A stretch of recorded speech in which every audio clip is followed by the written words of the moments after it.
இன்றே டவுன்லோட் செய்து உங்கள் ஃபேவரட் ஷோக்களை என்ஜாய் பண்ணுங்க. பேசுங்க பேசுங்க.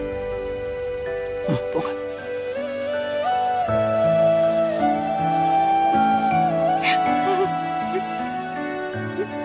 துளசி, என்னால தாங்க முடியல.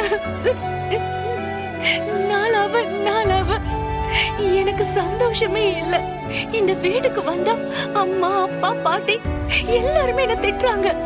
ஏண்டா கல்யாணம் பண்ணும், ஏண்டா இந்த வாழ்க்கை வாழறோன்னு இருக்கு. துளசி, தீபா, அப்படியெல்லாம் பேசாதீங்க. இந்த விஷயத்த எல்லாரும் முன்னாடியும் பேசிருக்க கூடாது.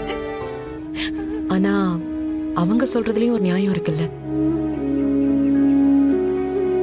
உங்க பிளான மாத்திக்கலாம்ல. தீபா, இங்க பாரு, உனக்கு அம்மா பத்தி தெரியும்ல. அவங்க டப்பு டப்புன்னு வாய்க்கு வந்தபடி பேசிடுவாங்க. ஆனா நீங்க அவங்க பக்கத்துல யோசிச்சுனா அவங்க நியாயம் உனக்கு புரியும். உனக்கு ஒரு குழந்தை பிறந்து அவங்களோட பேர குழந்தைய கொஞ்சம் ஆசைப்படுவாங்களா இல்லையா?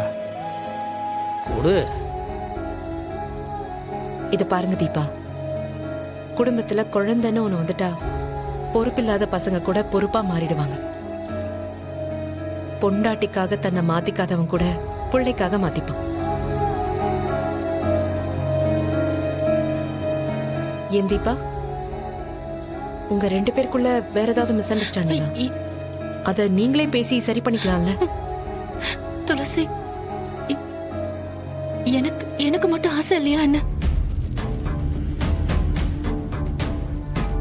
ஆனா அந்த பாக்கியம் எங்களுக்கு அமையாது.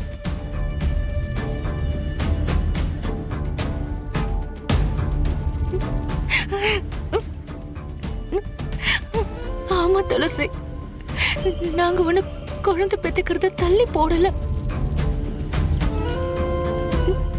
இப்ப வரைக்கும் அந்த கொடுப்பனைய கடவுள் எங்களுக்கு கொடுக்கல. அதுதான் உண்மை.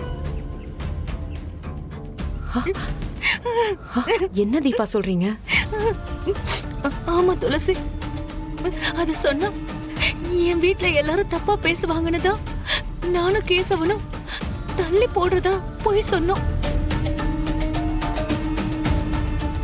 ஆனா இத நீங்க ஃபேமிலி கிட்ட சொல்ல வேண்டிய விஷயம் தானே.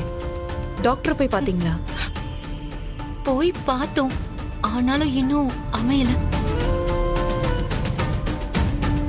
சரி இவரு, அதுக்கெல்லாம் அழுதுட்டு இருக்க கூடாது. இப்ப இதெல்லாம் ரொம்ப சர்வ சாதாரணமாயிடுச்சு இல்லைங்க. இன்னைக்கு இதுக்கெல்லாம் வந்து இது இந்த ட்ரீட்மெண்ட் அது இதெல்லாம் வந்துடுச்சு. நீ எதுக்கு இதுக்கெல்லாம் ஃபீல் பண்ணிட்டு இருக்கிற? சொல்லுங்க மேடம், பாத்துக்கலாம். இதெல்லாம் ஒரு மேட்டரே கிடையாது. நீ ஃப்ரீயா விடு. நம்ம மறுபடியும் போய் டாக்டரை பார்ப்போம். அது பார்த்து இதெல்லாம் நல்லபடியாக அமைஞ்சு நான் சொல்ற போது உங்க ரெண்டு பேருக்கும் நல்லபடியாக குழந்தை பிறக்கும். நீங்க ரெண்டு பேரும் சந்தோஷமா இருப்பீங்க.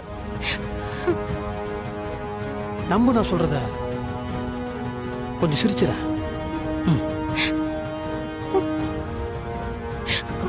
ஆமா, வெற்றி சொல்றது கரெக்ட் தான்.